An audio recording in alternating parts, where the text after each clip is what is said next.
Hello everyone, I hope you're having a lovely day. It's actually sunny outside in September, which is lovely. My dog is chewing my bra strap, which is very annoying. I'm gonna do, stop it! So I'm gonna do a Q&A on some question and answers that I've got from some of our lovely students starting out and just finished college and things like that. I'm gonna go through some of the questions, tell you all my answers, and obviously go through anything that you're unsure of. This is really good. I wish I had someone to ask questions to when I first started out. All of these questions, bar one or two, I genuinely could have actually asked someone when I started out and I had no one to ask. So the fact I can hopefully help some of you with these questions is amazing. I am on the floor and my dogs are on the sofa. Standard in our house, unfortunately. They are more pampered than me. So I've got Peaches here, who was chewing my bra strap, and then Baloo, say hi, and I've got Mav hiding over there. They've had a long walk this morning, so they are having a lovely, lovely rest on the sofa while I sit here on our hard wooden floor. So comfortable. Anyway, so I'm going to crack on with the questions because, as you can see, I've got a big list to get through. And hopefully I can help some of you. So the first question is, what made me start my grooming career? My puppy's being very annoying, sorry. What made me start my grooming career? I must admit, I completely fell into grooming. It was an accident. I wasn't meant to come into it. I hadn't planned to be a dog groomer. It was just one of those things I fell into. Thank goodness I did, because I absolutely love it. I started out wanting to be a vet nurse. I've wanted to work with animals since I could talk. My mum always says I wanted to work with animals, so that was good. That I managed to pursue my dreams in that. And then when I was at college studying animal management and behaviour, I done some work experience. I'd done work experience in a few places. I worked with some wolves, which was incredible. I kind of bottle fed wolf cubs in captivity, so that was amazing. I'd done some volunteer work in kennels, and I'd done some paid work in kennels as well, and also in a veterinary centre. I did want to be a vet, but I'm honestly just too soft for it. I don't know how vets and vet nurses do it. Massive shout out to anyone watching who's a vet as well or a vet nurse. Don't know how you do it. I am such a softie. I'll just be crying and blubbering all day. I was a mess when I had to put my little hamster to sleep, so I just couldn't do it. And then I actually got a job in a chain store in a grooming salon, and I trained in there, and I did not look back. I found my creative flair. I could care and love animals, and then I could kind of get my creative side out as well. So that's how I got into dog grooming. When I left, I started going to seminars and competitions, and that's where I truly learned to groom, I'd say. And here I am today. So that's that. So the next question is, do I have to be certified to be a dog groomer, or is it better to learn through working? This is a really good question, and honestly, I think the answer is both. Qualifications are something that are very important to me. I think our industry needs to be regulated, because you can just do an online course and unfortunately say you're a qualified dog groomer, which, as us dog groomers know, you cannot learn to dog groom in a one-day online course.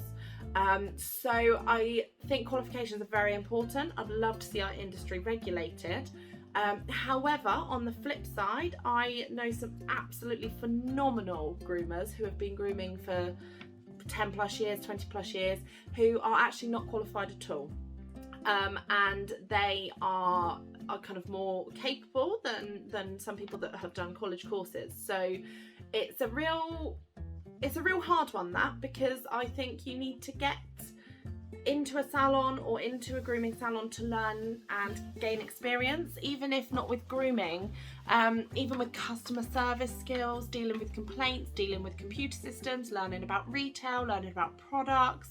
There's so many other things to think of when setting up a grooming business other than just dog grooming. So I think the college courses are fantastic, but I also think that working in a salon will give you that massive boost to your own business to be able to manage different scenarios in the salon. So yes, my answer to that is both. If you do your course, do your qualification, amazing. If you can get some work experience in a salon as well as that, fantastic, because then you've got best of both worlds. You're qualified, but you've also worked in a salon, you know what it entails. It's a lot harder than being at college where you kind of do 1 or 2 dogs a day. In a salon there's normally numerous dogs, so it's good to be in different environments and just learn how each salon works, and things like customer service is really hard to teach people. So yes, both is my answer to that one. Next question. What have been the biggest challenges you have faced? Oh, that's really tough. I've faced a lot of challenges in my grooming career. When I first set up, it wasn't as an open industry, if that makes sense. So I didn't have anyone I could ask. There was a couple of local groomers who were fantastic, who came and introduced themselves and things like that. There was also a couple that didn't want to know me at all. I took in some cakes and it was the most awkward greeting I've ever had in my life. So it was very closed down, actually. So it was quite hard to learn when I set up. I learned a lot of things that I know now through making mistakes, such as VAT, even things such as utilities, utility companies. It's completely different in business sense. It's not as easy to get hold of stuff, and when I first started I didn't even know where you got wholesale shampoo from. So it's a lot nicer now, and it's a lot easier now. Not easier, it's still hard setting up a business, but there's a lot more people you can ask, which is nice. Probably the biggest challenge I've faced is when my sister, who owns our other salon, lost her daughter at 2.5 years old. So my niece, this was a few years ago. I'd only just set up the salon about 1.5 years into it when she passed away, I believe. Can't remember the dates exactly, it's all a bit of a blur. But that was quite hard. That was probably the biggest challenge because I had to go to work. I had a newly established business that I just set up that had just kicked off the floor. I was just starting to get fully booked, and unfortunately she had to go into a hospice.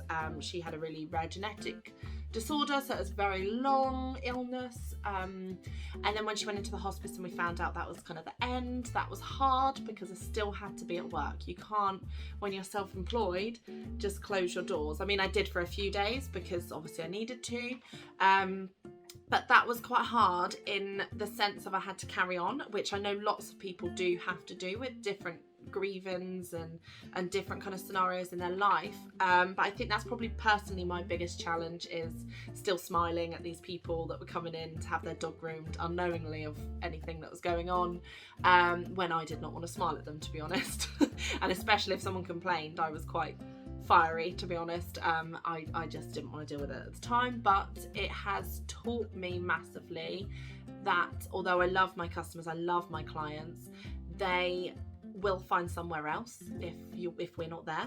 So it was actually a really good learning curve for me, because I switched from working 14-hour days, saying yes all the time, bending over backwards 10 times over for customers, that honestly as soon as I said I needed to move their dog or clothes for a day, they went somewhere else. So it taught me that people are paying us for a service. Yes, we can look after them. Yes, our clients are amazing. But if we can't offer them that service, they're likely to go and find somewhere else. So it's really important to prioritise your health, your well-being, mental and physical. And that was, even though it was a challenge at that time in my life, it was really good because I now can quite easily prioritise my work-life balance, and I will quite happily close the salon if I need to, which I know a lot of new groomers are quite hesitant to do if they need time off, if they need a day to recover from something traumatic in their life. I know a lot of groomers that kind of worry about where to move dogs, but my advice to that is don't worry about it. Your health is first. If you don't put your health first, they're not going to have a groomer at all. So that's what I learned from that. Next question. When I start up for myself, how many dogs will I be able to groom each day, and can I groom more? If I can groom more, should I? This is really personal to you. Don't compare yourself to any other groomers. Some groomers can do 10 dogs a day, some can do 2. It is honestly whatever you are comfortable with. If you want to do more dogs, do more dogs. If you don't want to do more dogs, don't do more dogs. Your key thing here should be your overheads. So if you have your overheads covered, then you don't need to worry. When I first started out, I was doing 3 to 4 dogs a day on my own, and sometimes 5 when I got a bit busier. And that was enough for me at the start, and then I started doing kind of 5 to 6 dogs on my own when I sped up a bit, and then I got an assistant and I was doing 7 to 10 dogs with an assistant. Now we do about 12 to 24 dogs a day between a team of us, though. That's not all on me. I could never groom that many dogs safely. But it's completely individual. I wouldn't be unhappy with anyone grooming 2 dogs if that's all that they could physically do. Everyone is different. I'd say as long as you don't rush yourself, just work out what you need to do.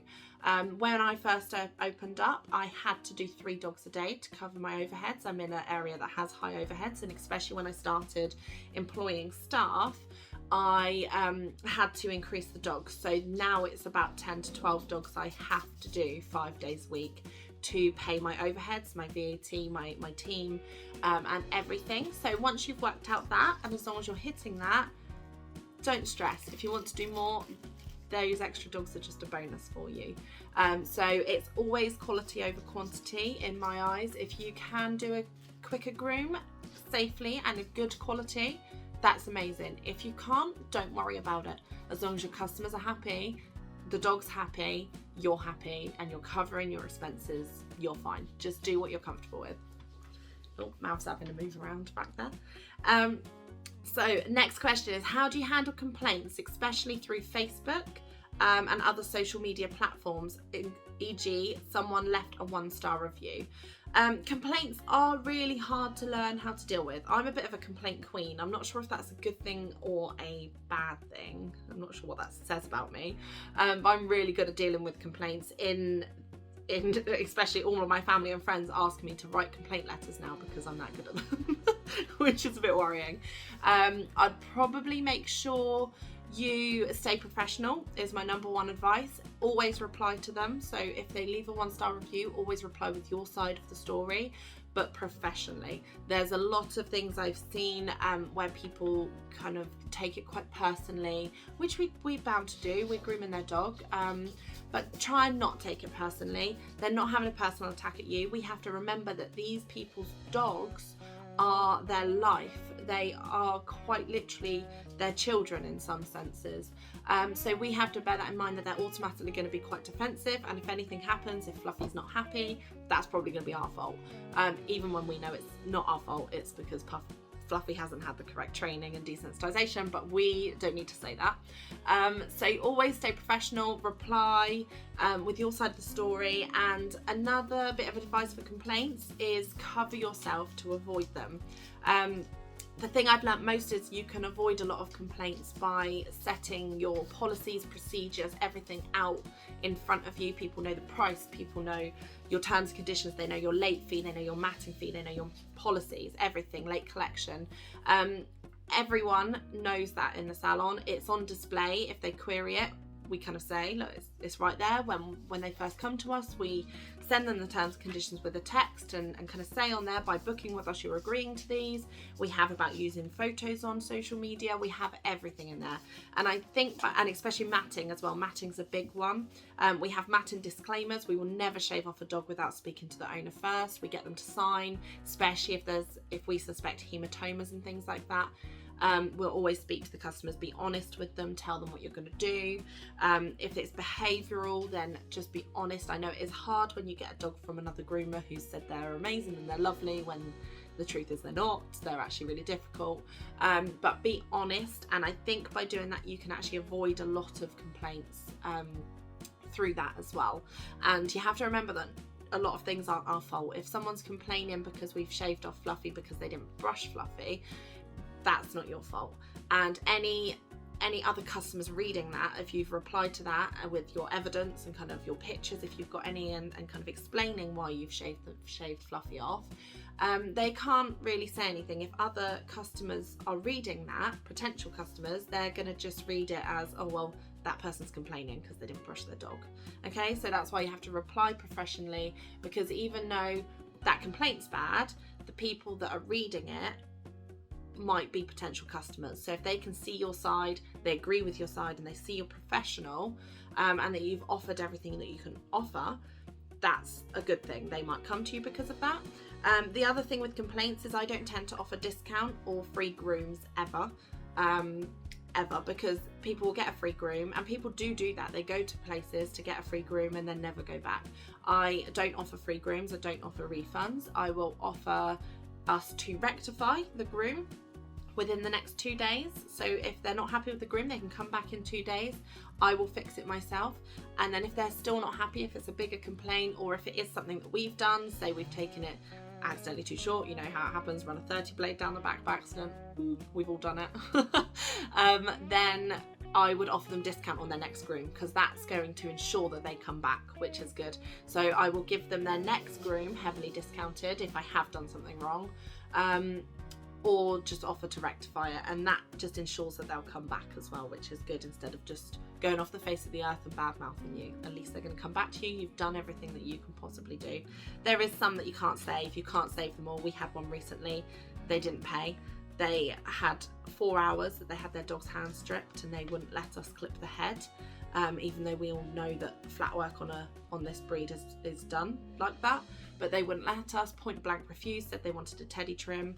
So we just hand stripped the dog, didn't clip the flat work on the head and the tail and bottom area. Massive complaint, refused to pay. We had to threaten to take them to court. We've ended it now by just donate the money to charity. They offered to pay us £50, and we were like, that was so half the groom price. So there's some you can't win. If they're getting really nasty and really horrible, which this particular person was, don't worry about it. It's not worth your stress. For the £50 that they were offering us, we just wanted them gone.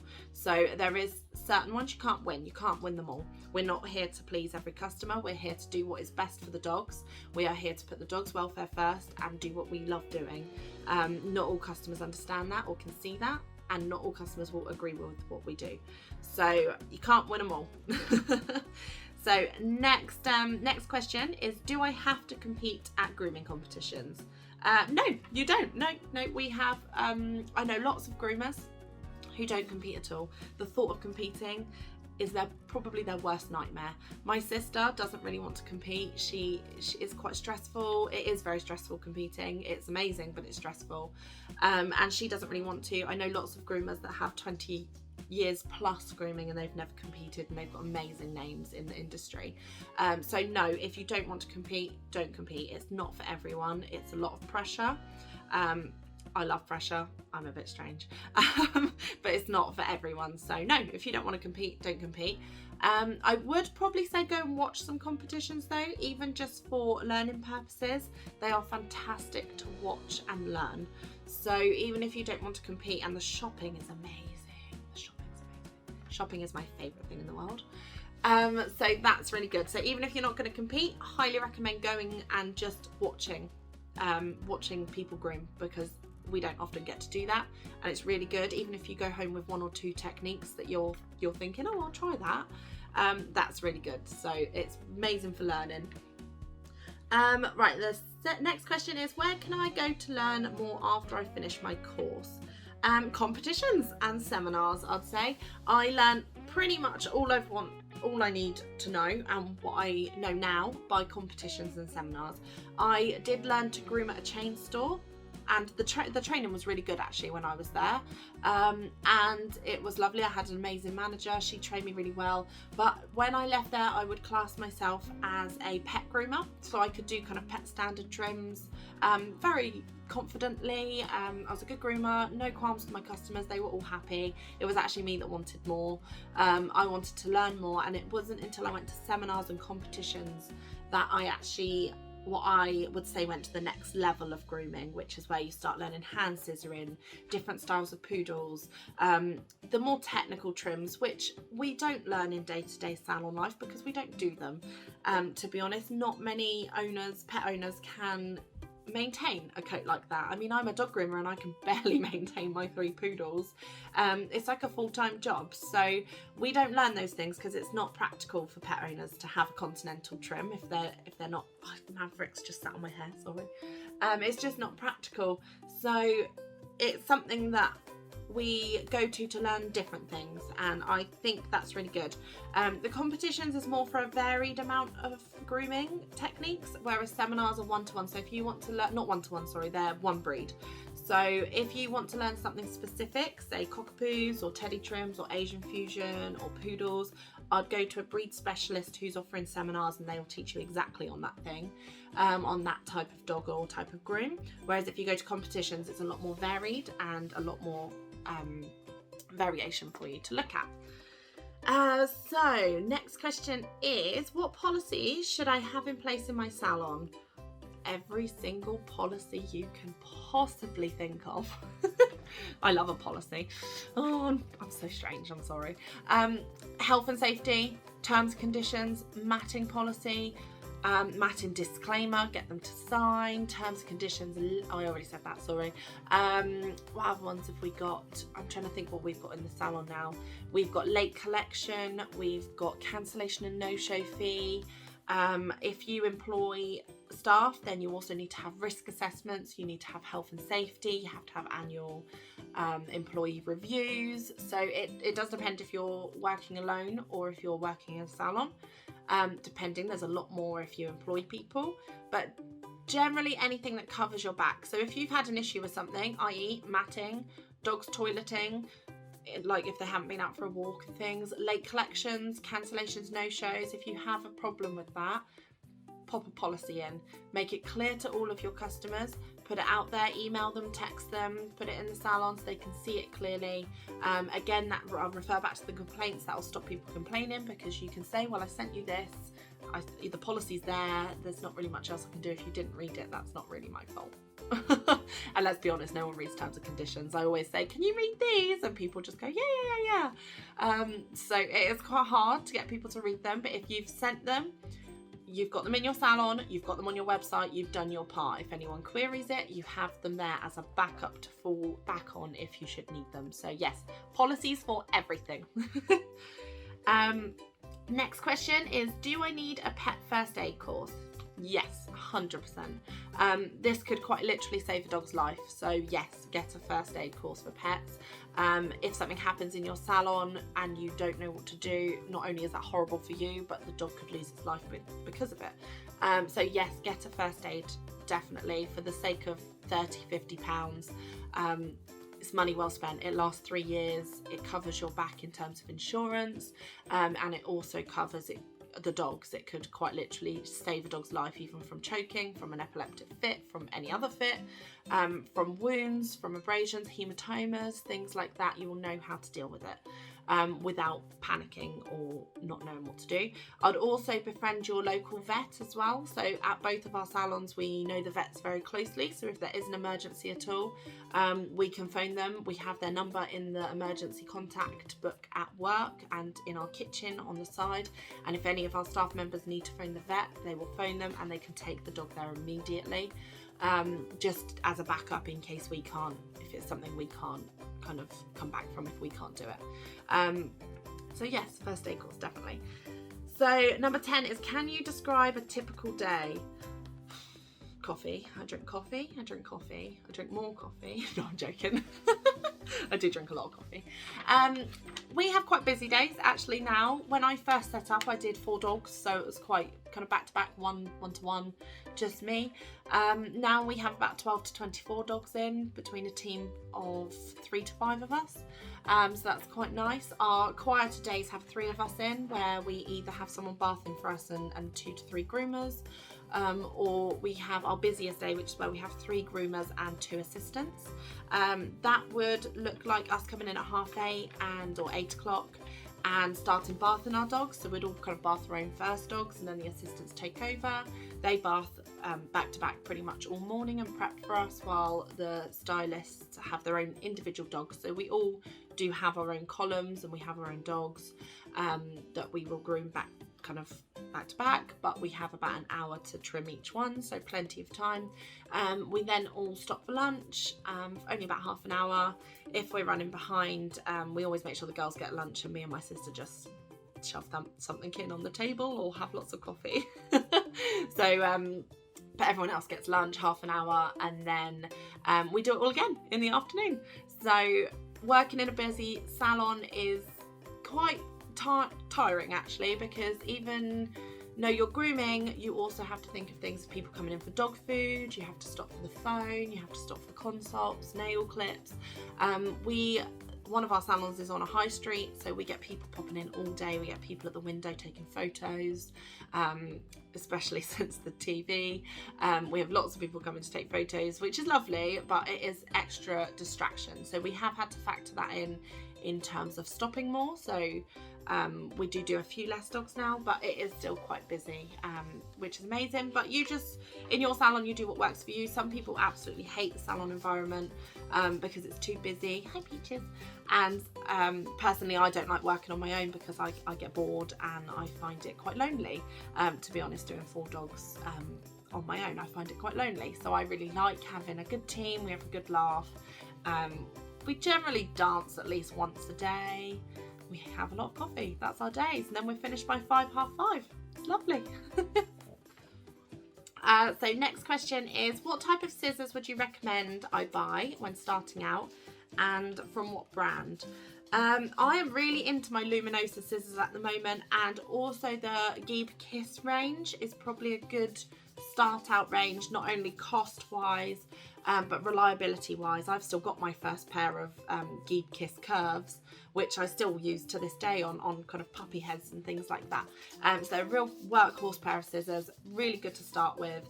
The Luminosa and the Geeb are both long lasting. They've both got amazing feel to them. They're both lightweight as well, so no repetitive strain. Woo! So they're probably the ones I'd recommend the most. Next one is, if a dog licked a pair of scissors, what would you recommend to stop using the bleeding? Sugar. Sugar. Simple as that.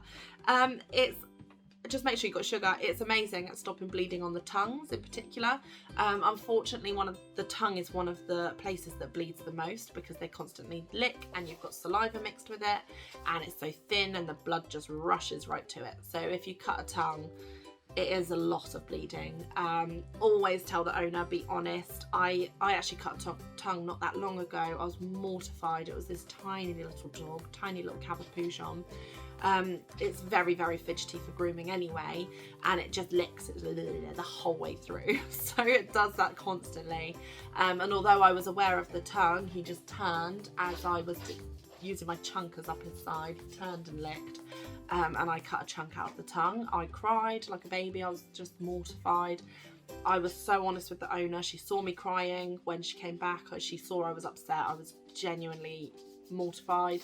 Obviously, this was 10 years into my grooming career. This was a few months back. So it's one of those things when you've been grooming longer, you put more pressure on yourself that shouldn't happen. But the fact is, it does still happen, even to people that have been grooming years and years and years.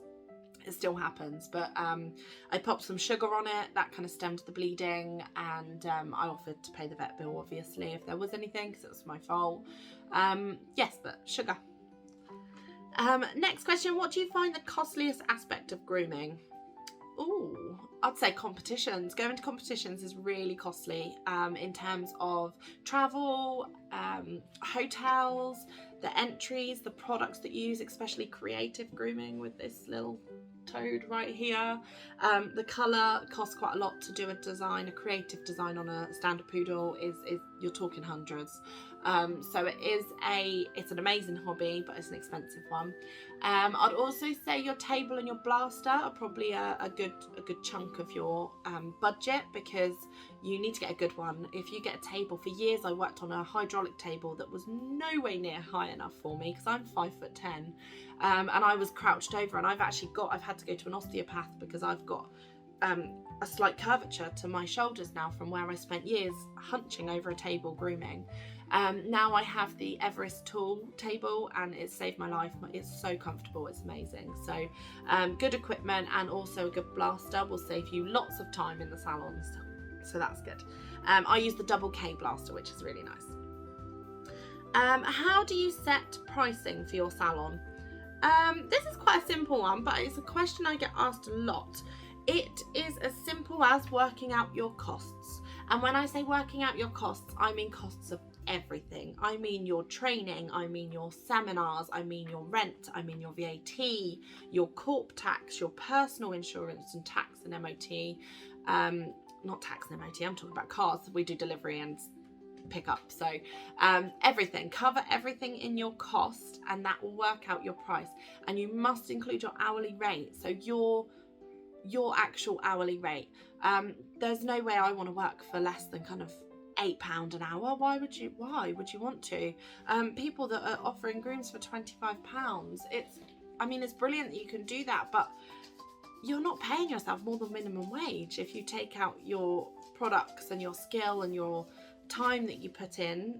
That's not even covering minimum wage, and I don't know about you, but I don't want to work for minimum wage, because our job is a skill and people spend years learning to do it. So we should charge what we are worth, like plumbers do and like builders do and electricians. We have a skill, so we should charge for it. I charge quite high for my services because I can and I'm good at it. So just make sure you charge your worth, really, and work out all of your costs so that it covers your overheads, including your wages. Also, our pricing in our salon, we don't actually do breed pricing anymore. This April we switched to regularity, and it's really, really helped, and we've had lots of salons actually contact us and follow suit, which is amazing. So instead of now saying a cockapoo is, I don't know, £57, we say a 6 weekly cockapoo is £57, and then we have a bracket for an 8 to 10 weekly, and then we have a 10 to 12 weekly, and then we have an over 12 weeks as groomer's discretion. So we add money for the longer that customers leave it. It is not fair, in my eyes, for our regulars that come 6 weekly to be paying for someone that only wants to come twice a year. I know it doesn't take that much longer in terms of, because we'll probably be shaving it off, but that puts extra strain on your equipment. It's more hair, it's more blow drying time. The dog's normally not used to it because they don't come regularly. So I am a true believer in rewarding your regular clients. If they are 6 weekly, they pre-book, or even 4 weekly, they pre-book their appointments, they get better rates than people that come twice a year, 4 monthly, and things like that. So that works really well for us because now we have different pricing. So all of our cockapoos are different prices. We don't really have a set price. They're from 57 for a 6 weekly regular. If they have them hand scissored, it's more. If they take longer because of behaviour, it's more. That is our kind of bog standard price range, and our customers love it. Our regulars love it because it means they get the set price and everyone else gets charged more because it is more work. So that's our pricing now, and it works really well for us. Obviously everyone has different ways of pricing, and it depends what you see more of as well in your salon. What equipment do I need to buy whilst training? I would say a good table and some scissors, some really good scissors. So I like the Luminosa range. Also good shampoo and some scissoring spray is probably your best bet. When you are learning how to hand scissor legs, it's quite hard and they can go quite static if you keep brushing. And I do notice when trainees are learning, they kind of go over a lot, which is amazing. You want people to go over a lot, but it can make the coat a bit static. So a good scissoring spray is amazing at controlling that coat and helping you being able to scissor it more efficiently. Next one is, what is your favourite tool and your favourite product you could not be without? Ooh, tough one. I've got so many. My favourite tool is probably my Wahl Creativa trimmers. And my favourite product is probably either the Fast Dry Spray or the Luminosa. Oh no, products. Hang on. I'm getting carried away now. I love everything. I like the fragrances as well. The Baby Fresh fragrance and the Royalty fragrance are my favourites. So they're really good products as well. Next question is, how have things changed since you started working in the grooming industry? They've changed a lot. a lot. So when I first started, I probably groomed about 90% of my dogs were Westies and Spaniels, whereas now 90% of my dogs are Cockapoos, Cavapoos, Cavapoujons, Labradoodles. So the fashion has changed, so to speak. So people don't really have working dogs anymore as such. They have more poodle crosses. They're really fashionable at the moment. To be honest, they keep us in business. They're amazing. But that's dramatically changed. I think when I first started, I only groomed one cockapoo or maybe two. Whereas now I'd be lucky if I groom 1 or 2 pure breeds in a week. So that's quite different, but I don't think it's a bad thing because it keeps us in a really good business. Grooming is a business that's quite short-staffed at the moment. A lot of salons are looking for very good groomers, and they are quite hard to find. So it's definitely a good industry to get into at the moment, which is good. Another thing that's changed quite a lot is people are a lot more approachable, which is lovely. As I previously touched on, when I first started, no one really wanted to know me. So it was quite hard to find a local groomer that I could ask them questions, ask them advice. Whereas now we have so many groups. There's Berkshire Groomers where we are. Most places have a kind of county social media page of some sort. We also have competitions where you can go and ask people. In general, I feel like the industry is a lot more accepted and a lot more out there as well. I mean, with Pooch Perfect, it being on telly was incredible. Our industry never ever gets light, really, so that was amazing that we finally got some light for our skill. So that was really good. It has changed quite a lot, and it's quite fashionable now to it's a really good industry to be in. Everyone wants my job. I cannot tell you the amount of times a day that I get told, oh, I wish I had your job. It's so lovely you get to play with dogs all day. I mean, us as groomers know we don't play with dogs all day. We never play with dogs all day, but it's nice that people are starting to want our jobs, and it's nice that people appreciate our jobs, so that's good. What comb should I buy? I really like the anti-static. The Groom Professional anti-static comb is probably one of my favourites. It's a small one and it's got a combination and a lifting side. So it's good for kind of general combing and also for lifting the coat while you're scissoring. So that's my go-to comb. If it's not in my drawer when I go back to work on a Tuesday, I get a bit upset. I'm like, where's my comb gone? So that's my favourite one. We also retail combination combs to our customers as well, so that they can kind of groom their dogs at home efficiently. But yes, the anti-static is my favourite. What things should I ask a new customer when they come to a salon to have their dog groomed? I think you should ask your customers absolutely everything that you can think of, even the silly questions. Even if you think it's silly, like, do you want the eyelashes on or off? Ask them, because you will get the perfect cut if you ask the customer. We all know that our short as groomers is very different to customer short. I had a customer a couple of weeks ago come in and say, bless her, she said, can I have him really short please? I'm really struggling with the coat. This was on a cockapoo. Cavapoo, cockapoo, I'm not sure, can't remember. But she said, can I have it really short? I'm really struggling to manage the coat. And I said, yes, that's fine. So it'll be quite smooth. And you should have seen the horror on her face. She was like, no, not smooth. I don't want him smooth. That's like sheared. I don't want him sheared. I was like, oh, sorry. I'm so sorry. My mistake. I thought you said short. She said, yeah, I do want him short. And I was so confused. But her short, because her dog was about 3 inches long, 4 inches long, her short was half the length. And if I didn't ask her so many questions, I could have taken that dog and 3F'd it because she said short all over, and she would have absolutely hated it. So it's really good to double check, because our short, customer short, very, very different. And even when that dog was collected, I done a comb attachment 7 and scissored the legs, and she still thought it was very, very short. So very different things. So make sure you double check with the customers, ask them if they want kind of short feet, rounded feet, if they want a flag tail, a carrot tail. Obviously you can advise to the breed of what they normally have. donut face, if they want a more beardy face, if they want the big rounded head. Just ask lots of questions. Ask everything you can possibly think of, groom wise, and also about their health as well, so that you're aware of any health implications that could occur in the groom.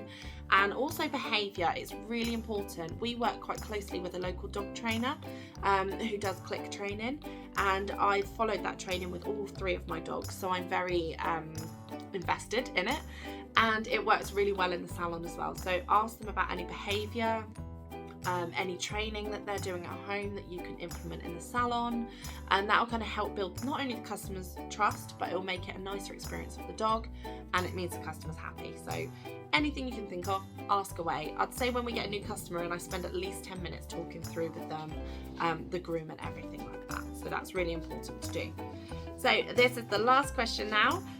Thanks for bearing with me jabbering on. I'm a bit of a talkaholic. I'm very, very sorry. I could talk for England. So we are on the last question. The last one is, should I keep stock of any products to sell to my customer? This is completely personal preference. If you have the space to in your salon, then why not? You're only going to make some extra money out of it, and it means that your owners are probably going to end up brushing the dogs better, which is really good. So if you have space to retail stuff, go for it. We retail raw food, so we have 3 different types of raw food in the salons actually. We sell training treats, we sell tuggy toys, we sell personalised coat saving collars, leads. Our mum has a business doing that, so she makes onesies for dogs, pom protectors, coat saving collars and leads, and poo bag holders and treat bag holders. They sell amazingly in the salon because it's personalised and it's made to order in whatever material, so they sell really well. We have some bows, we have antlers, Green and Wilds. What else do we do? Shampoos, combs, detangle sprays, and we actually do an offer on those. So if people buy a slicker brush, a comb and some detangle spray, we do all of that for £30 for them instead of individually, because it saves them a bit of money and also makes us a bit of money, and make sure that they brush their dog properly in between grooms. Even if you don't have much space, maybe just the essentials, so you don't need to go all out. You could just have a couple of toys, some combs, some detangle spray and some slicker brushes, because that's mainly what you're going to be advising. If you shave off a dog really short, that's what you're going to be advising a customer to go and get to maintain the coat, and if you can sell them that then and there, then that's really good for both of you. So yeah, go for it with the retail products. Right, that's me done. I'm finished jabbering. That was really fun. I love those questions. If anyone has any other questions, please ping them across to me. I'm happy to share anything I've learnt the hard way normally with you guys, and it's been lovely talking to you, and I will see you soon.